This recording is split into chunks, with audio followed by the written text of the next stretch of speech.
தமிழக சட்டமன்ற தேர்தலுக்கான திமுக வேட்பாளர் நேர்காணல் இன்றுடன் நிறைவடையும் நிலையில் கூட்டணி கட்சிகளுடன் தொகுதி பங்கீடு எப்போது நிறைவு பெறும் என்ற தகவலுடன் செய்தியாளர் ரமேஷ் இணைந்திருக்கிறார். அவரிடம் பேசலாம். வணக்கம் ரமேஷ்.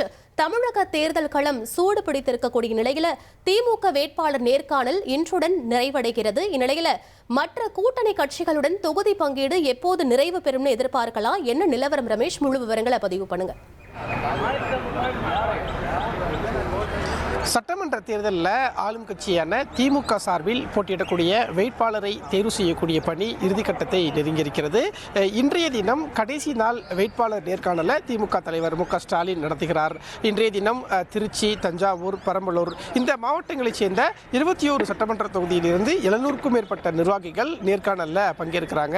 இன்றுடன் நேர்காணல் முடிந்து வரக்கூடிய நாட்களில் வேட்பாளர் தேர்வு செய்யக்கூடிய பணியை திமுக தீவிரம் காட்ட இருக்கிறாங்க. மார்ச் மாதம் இறுதியில் திமுகவினுடைய வேட்பாளர் பட்டியல் வெளியாகும் அப்படிங்கிற தகவலும் கிடைக்கப்பட்டிருக்கு. மற்றொரு பக்கம் திமுகவின் தொகுதி பங்கீடை பொறுத்த வரைக்கும் இப்போ வரைக்கும் 6 கூட்டணி கட்சிகளுக்கு தொகுதி பங்கீடு ஒப்பந்தம் கையெழுத்தாகி இருக்கிறது.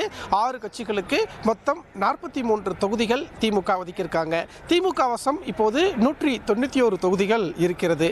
ஆனால் திமுக கூட்டணியில் இருக்கக்கூடிய விசிக, தேமுதிக, மார்க்சிஸ்ட் கம்யூனிஸ்ட் கட்சி, மக்கள் நீதி மையம் இந்த கட்சிகளோடு தொகுதி உடன்பாடு எட்டப்படுறதுல தொடர் தாமதம் நீடிக்கிறத பார்க்க முடிகிறது.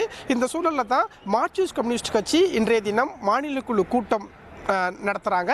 இந்த மாநில குழு கூட்டத்தில் திமுக கிட்ட நம்ம ஃபைனலாக எவ்வளோ தொகுதியை கேட்கலாம் அப்படிங்கிற ஒரு நம்பர்ஸை அவங்க முடிவு பண்ணிட்டு வரக்கூடிய நாட்களில் திமுகவோட பேச்சுவார்த்தை நடத்துவாங்க அப்படின்னு சொல்லப்படுது. சிபிஎம்முக்கு திமுக 5 தொகுதிகளை கொடுக்கறதுக்கு முன் வராங்க. அதற்கு சிபிஎம் ஒப்புதல் தெரிவிப்பாங்களா அப்படின்லாம் வரக்கூடிய நாட்களில் தெரிய வரும். அதே மாதிரி விடுதலை சிறுத்தைகள் கட்சியுடைய உயர்நிலை குழு கூட்டம் திருமாவளவன் தலைமையில் இன்றைக்கு நடைபெறுகிறது. இந்த கூட்டத்திலையும் விசிக திமுக கூட்டணியில் எத்தனை தொகுதிகளை நம்ம கடைசியாக கேட்டு பெறலாம் அப்படிங்கிற ஒரு நம்பர்ஸை இன்றைக்கு அவங்க உறுதிப்படுத்த போறதா சொல்றாங்க.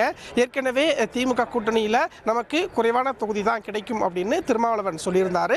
அதனால விசிகாவுக்கு திமுக கூட்டணியில் 6லிருந்து 8 தொகுதிகள் கிடைக்கப்படலாம் அப்படிங்கிற ஒரு தகவல் இருக்கு. வரக்கூடிய நாட்களில் திமுக விசிக இடையே தொகுதி பங்கீடு ஒப்பந்தமும் கையெழுத்தாக இருக்கிறது. மக்கள் நீதி மையத்தை பொறுத்த வரைக்கும் திமுக மாநிமாவுக்கு 2 தொகுதிகள் கொடுக்க முன் வராங்க. 2லையுமே உதயசூரியன் சின்னத்தில் போட்டியிட வலியுறுத்துறாங்க. ஆனால் கமலஹாசனை பொறுத்த வரைக்கும் டார்ச் லைட் சின்னத்தில் தான் நாங்கள் போட்டியிடுவோம் அப்படிங்கிறதுல ரொம்ப உறுதியாக இருக்கிறாரு. வரக்கூடிய நாட்களில் மீண்டும் திமுக மாநிமா இடையே பேச்சுவார்த்தை நடைபெற்று அந்த சுமூக உடன்பாடு எட்டப்படும்னு தகவல் தெரிவிக்கப்பட்டிருக்கு. தேமுதிகவை பொறுத்த வரைக்கும் இன்றைக்கு பிரேமலதா விஜயகாந்த் தலைமையில் மாவட்ட செயலாளர் கூட்டம் அவங்களுடைய கட்சி அலுவலகத்தில் நடைபெறுகிறது. இந்த கூட்டத்தில் திமுக கூட்டணியில் தொகுதி பங்கீடு சம்பந்தமான ஒரு முக்கியமான ஆலோசனை நடைபெற இருக்கிறது. தேமுதிகவுக்கும் திமுக கூட்டணியில் 6 முதல் 8 தொகுதிகள் ஒதுக்கப்படலாம் அப்படிங்கிற தகவலும் வருது.